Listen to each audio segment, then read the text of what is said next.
είναι αυτό? Ένα σπουργίτη.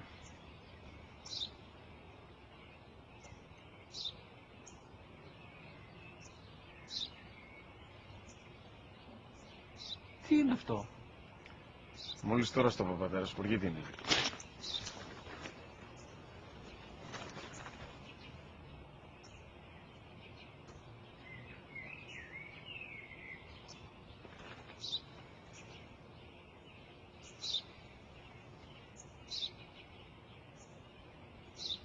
Τι είναι αυτό?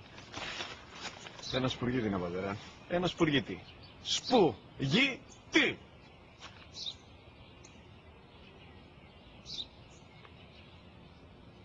Τι είναι αυτό? Γιατί το κάνεις αυτό το πράγμα, μπορείς να μου πεις? Τόσες φορές σου είπα, είναι ένα σπουργίτη. Δεν το καταλαβαίνεις.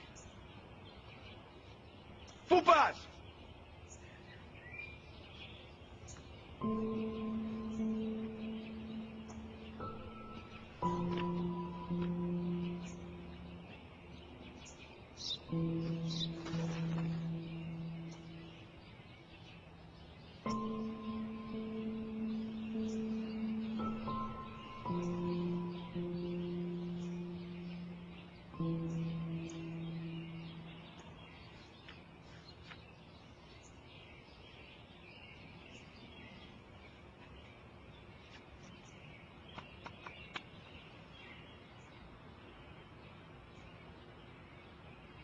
Δυνατά.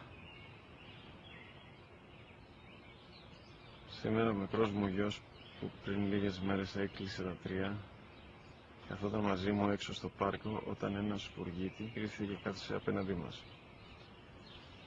Ο γιος μου με ρώτησε 21 φορές τι ήταν αυτό και του απάντησε και τις 21 φορές ότι ήταν